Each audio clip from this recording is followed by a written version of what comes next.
Dzień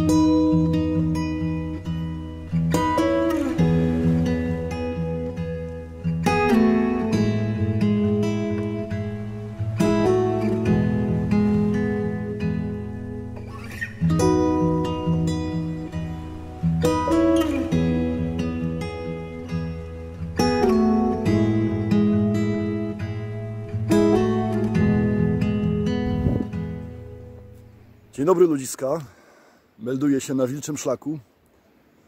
Dziś jesteśmy w dolinie zwanej Goyts Valley, a ten zbiornik wodny, który widzicie, to Airwood Reservoir. Dokładnie tutaj, obok mnie, pod wodą, znajduje się zatopiona wioska.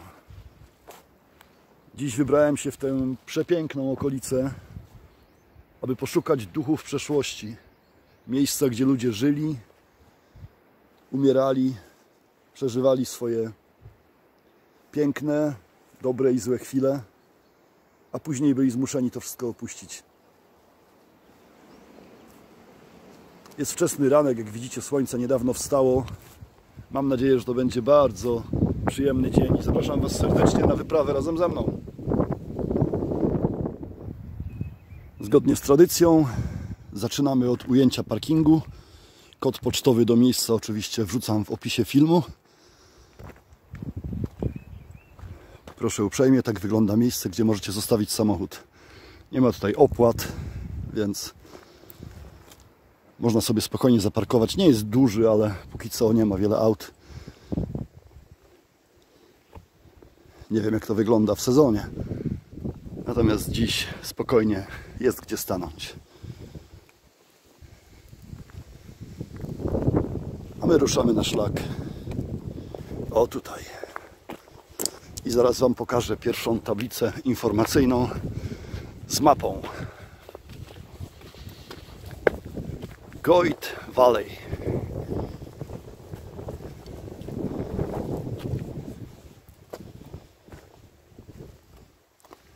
Okej. Jesteśmy tutaj.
Oto przed nami ludziska niegdyś przepiękny obiekt.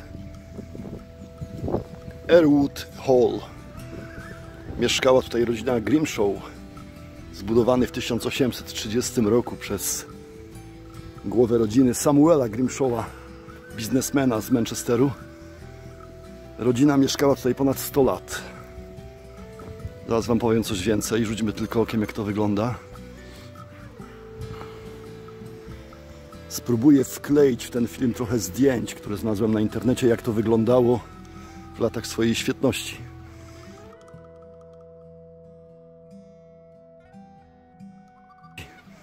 A obiekt był naprawdę przepiękny. No tutaj chyba jest główne wejście. Przed nami na ziemi jest fronton. Ta półokrągła część, która oryginalnie znajdowała się nad wejściem, na tych filarach. O tu w tej chwili została złożona na wprost przy wejścia. No, nawet chyba zostały otwory po dzwonku. No nic, wchodzimy. Był to prawdopodobnie główny hall, tu gdzie teraz jesteśmy. O mój Boże, ale to wszystko zdewastowane.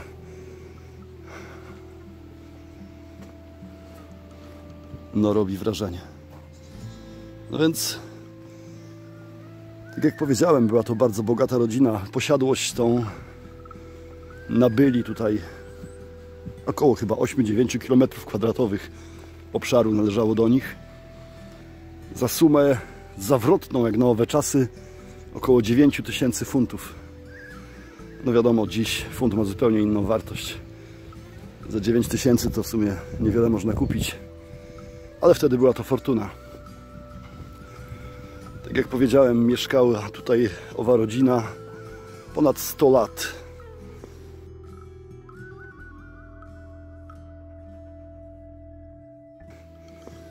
A później, kiedy już ostatni członek rodziny zmarł, posiadłość została opuszczona i zdewastowana z niewiadomych przyczyn. Do dziś zastanawiają się historycy tego regionu i badacze tajemnic, dlaczego dopuszczono do dewastacji tak pięknego obiektu. No i nie ma odpowiedzi, po prostu był bezpański i prawdopodobnie miejscowa ludność zdewastowała to. To, co teraz widzimy, to był chyba salon.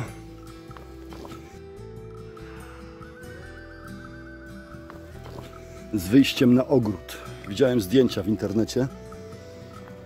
Po bokach były dwa duże okna.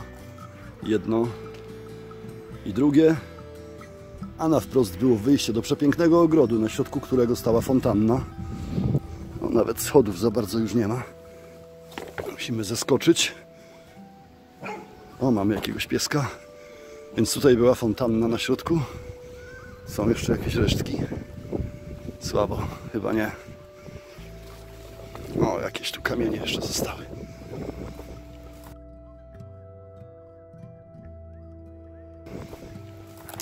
A tutaj, gdzie zostały te kamienne stopnie, był przepiękny łuk.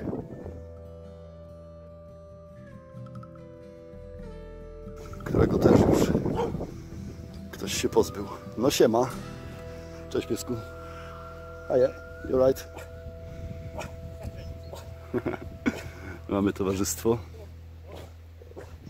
Strasznie to zaniedbane. Przypominają mi się historie z naszej Polski kochanej, gdzie wiele dworków szlacheckich, kiedy nastała najlepsza na świecie władza komunistyczna i oddała te dworki w ręce mas, często PGR-y gdzieś tam zakładano w dawnych posiadłościach, folwarkach, i te wszystkie dworki zostały zrujnowane, zdewastowane. Widziałem takie miejsca w Polsce po wojnie.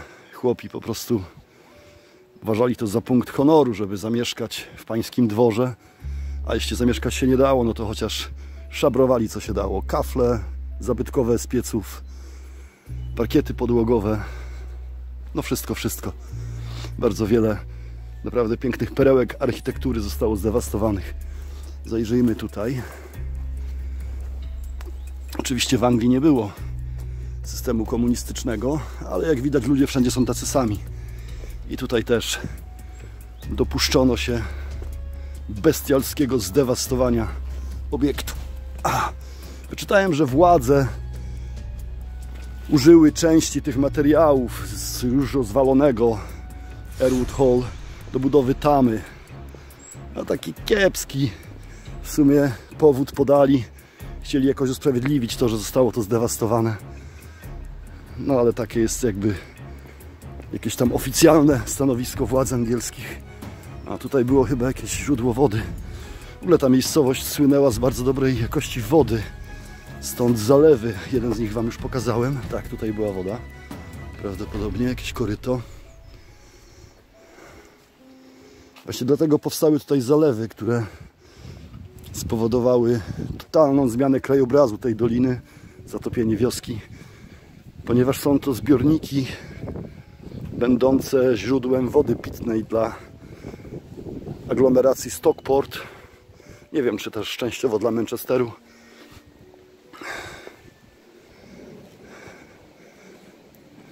Przyjrzyjmy się, co tutaj możemy wybadać z tych śladów. Spróbujmy się zdać na wiedźmińskiego czuja. Co myśmy tu mieli? Prawdopodobnie to były jakieś pomieszczenia gospodarcze, nie wiem, do rozładowywania towaru. Pewnie jakaś kuchnia gdzieś tutaj z boku.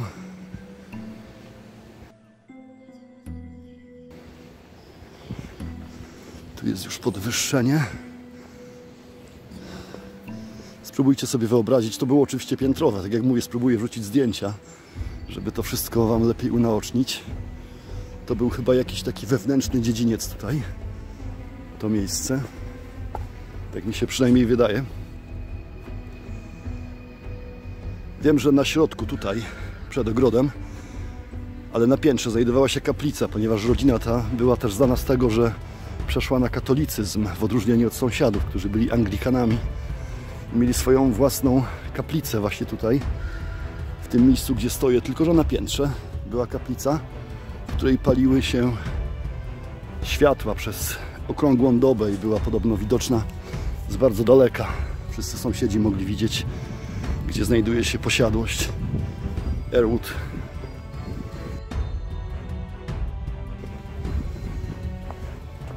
Pochodzimy trochę po tych murkach. Hop, dobra.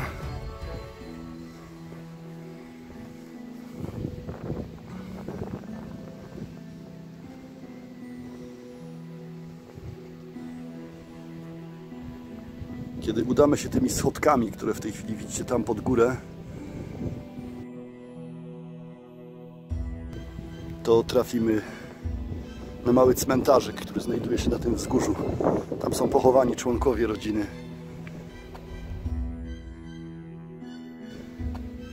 Grimshaw. Mam zamiar odwiedzić te groby. Zaraz Was tam zabiorę.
Po dość długim marszu w silnym wietrze, nie gniewajcie się, że się nie odzywałem, ale po prostu i tak wieje, niewiele będzie słychać, dotarłem do kolejnego punktu dzisiejszego wypadu. Ta okrągła budowla, którą widzicie, ale wiatr, mam nadzieję, że mnie słyszycie, to kapliczka wybudowana przez rodzinę Grimshaw dla przyjaciółki rodziny i nauczycielki. Była ona nauczycielką w miejscowej szkole, gdzie uczyła dzieci chłopskie, ale także była guwernantką rodziny Grimshaw, uczyła dzieci pańskie, no pewnie na trochę wyższym poziomie. Była Hiszpanką, mam gdzieś zanotowane jej nazwisko, zaraz je znajdę w moim notesie.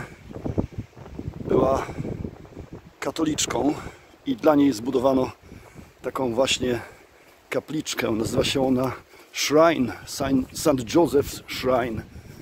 Można to przetłumaczyć jako świątynia, mała świątynia lub kapliczka świętego Józefa. Zaraz wejdziemy do środka, zobaczymy, jak to wygląda.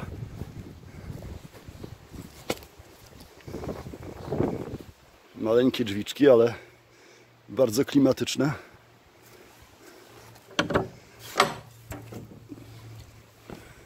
Ok, musimy się schylić.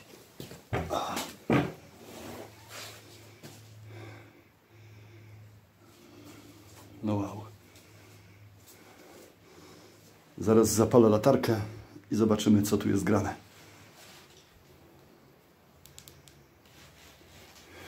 Ok, mam odpaloną latarkę.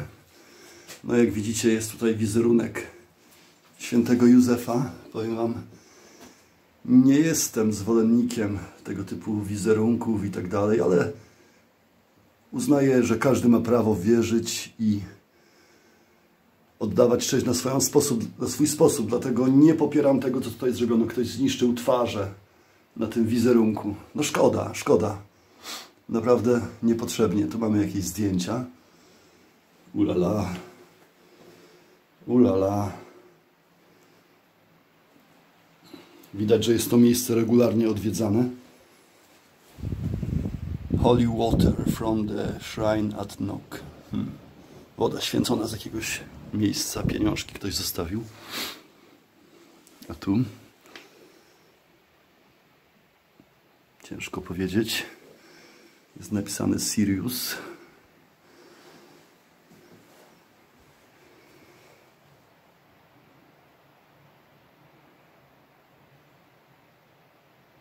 Be yourself.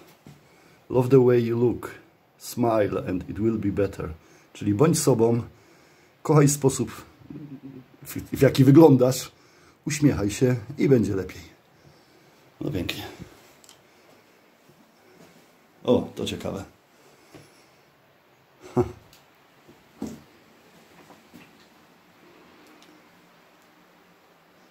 Dach wygląda na stosunkowo dobrze zachowany albo nowy.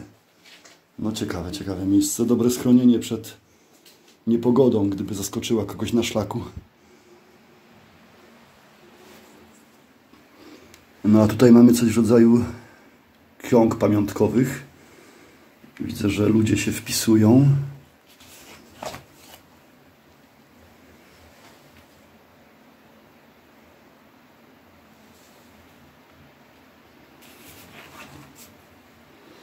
No proszę. Całe poematy.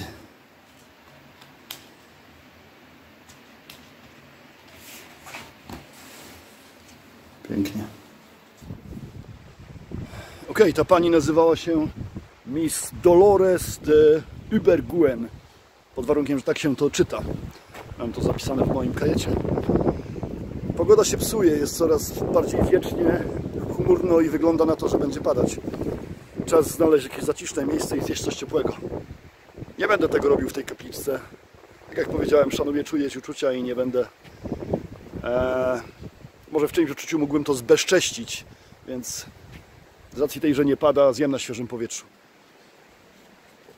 No, strasznie mnie przewiało przed chwilą, tam na górze. Bardzo silny wiatr. Teraz wszedłem między drzewa i znalazłem piękne miejsce z widokiem na zbiornik wodny za moimi plecami.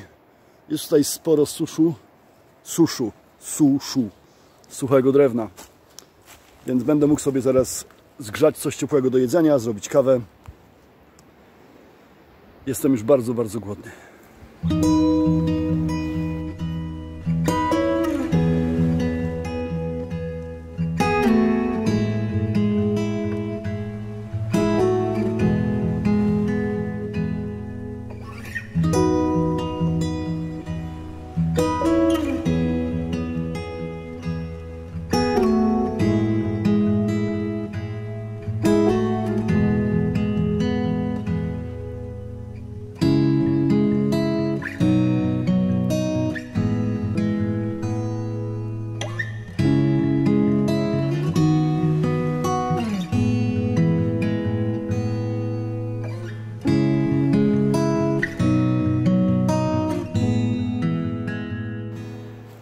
Jeszcze tylko muszę spełnić obietnicę, bo dwójka widzów, Marta i Arek Talkowscy z Manchesteru, prosili mnie o pozdrowienia. Zrobili mi ostatnio taką niespodziankę, że zorganizowali sobie w domu wieczór z wilczym szlakiem. Popijali whisky i oglądali film za filmem, wysyłając mi raz po raz jakieś uwagi i komentarze. Było to bardzo miłe. Obiecałem, że ich pozdrowię, także Marta i Arek, pozdrawiam Was serdecznie z Wilczego Szlaku. Mam nadzieję, że będzie nam dane poznać się osobiście. Trzymajcie się. Zmierzam już powolutku w kierunku samochodu. Pogoda się psuje, teraz już wręcz w oczach. Ale kolejny bardzo przyjemny dzionek na Wilczym Szlaku. Może nie jest to taki temat, który bardzo, bardzo zapadnie mi w pamięć, tak jak Iem, czy nawet ostatnio Dolina Młynów, Lumsday Valley, ale i tak na pewno warto zajrzeć. Szkoda, że pogoda nie dopisała. Miałbym ochotę troszeczkę nad tą wodą jeszcze posiedzieć, ale myślę, że przyjdzie na to czas, że może nawet jakiś biwaczek sobie tutaj strzelę. Bardzo Wam dziękuję za wspólnie spędzony czas i do zobaczenia wkrótce na Wilczym Szlaku.